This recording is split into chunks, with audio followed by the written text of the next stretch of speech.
Salut à toi, enfant muet et racketté dans la cour de l'école.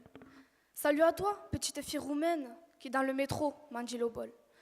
Salut à toi, petit garçon, kosovar, réfugié qui ne comprend pas notre langue.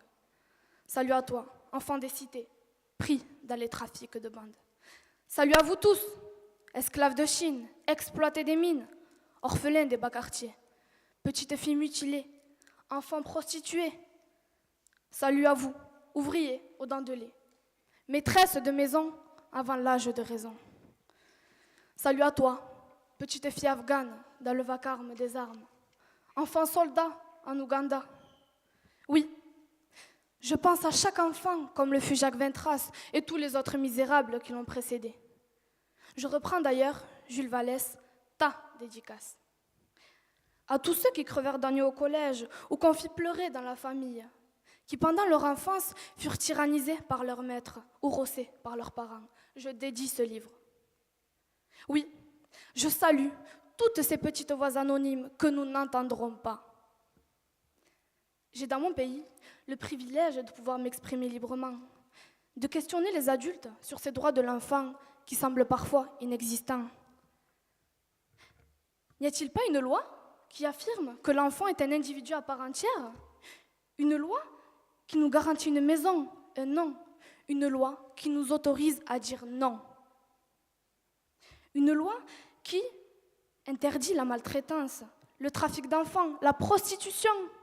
Si, depuis le 20 novembre 1989, la Convention internationale des droits de l'enfant a ratifié ces droits. Mais les ont-ils lus? Les ont-ils compris, ces droits? Ces parents violents? Ces voisins silencieux? Les chefs de guerre? Les extrémistes? Les esclavagistes? Les chefs d'entreprise crapules? Ces adultes sans scrupules?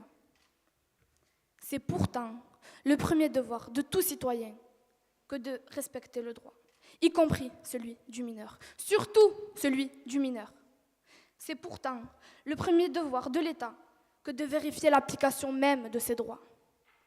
Nous sommes tous les jours assommés, anéantis par des chiffres accablants.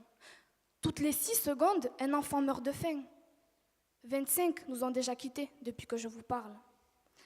Alors qu'attendons-nous pour réagir? Qu'attendons-nous pour agir? Certains me répondront que nous n'avons pas de prise, que cela se passe loin de chez nous. C'est si flou. Mais même en France, il a fallu beaucoup de temps avant qu'on ne donne la parole à l'enfant. Je vais me faire aussi porte-parole de ces enfants, aujourd'hui grands-parents, des générations précédentes qui devaient se taire et obéir en silence, des petits paysans ariégeois auxquels on tapait sur les doigts. Au-dessus du tableau noir, chez nous, à Mirepoix, il était écrit « Défense de cracher par terre et de parler patois ». Et pourtant, sur le frontispice de l'école étaient inscrits les mots « liberté, égalité, fraternité ». On les empêchait de parler leur langue, celle de la famille, qui les reliait au monde. Le savoir autoritaire étouffait la diversité des langues. L'article 30 de la Convention défend le droit de l'enfant à avoir accès à sa culture et sa langue. Il défend les particularités linguistiques de chacun. Je cite, « Un enfant autochtone ne peut être privé d'avoir accès à sa propre vie culturelle, de professer et de pratiquer sa propre religion ou d'employer sa propre langue en commun avec les membres de son groupe. » Eh bien, la France a annulé cet article sur son territoire. Même le Conseil économique et social des Nations Unies lui a recommandé en 2008 de retirer cette réserve. Y aurait-il un droit plus important que les autres? À travers une simple déclaration concernant l'article 30 de la Convention, au nom de quel principe la patrie des droits de l'homme s'arroge-t-elle le passe-droit, dirons-nous, de hiérarchiser les droits? Et si on hiérarchise les droits, alors comment ne pas hiérarchiser ceux qui y ont droit?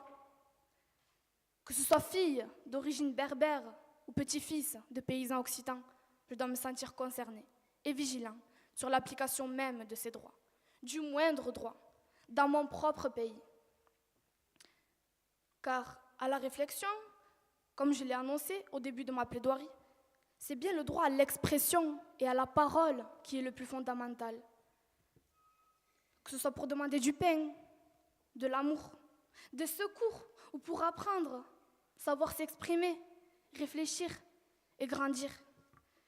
C'est notre avenir qui est en jeu. L'article 2 de la Convention spécifie que nous sommes des adultes en devenir. Françoise Dolto, pédiatre qui a soigné et défendu toute sa vie les enfants, déclarait « En respectant l'enfant, on respecte l'être humain. » Oui, en se préoccupant des droits de l'enfant, on se soucie de l'humanité. Car sans respect des droits fondamentaux et sans accès à l'éducation, pas de progrès possible, pas de dignité de l'homme.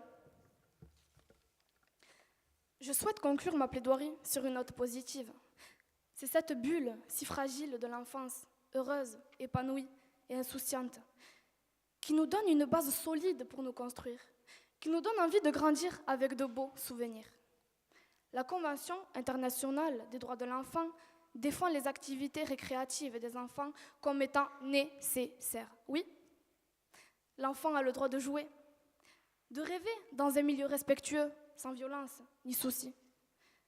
C'est cette bulle éphémère de l'enfance qui ne doit être percée, qui doit être préservée.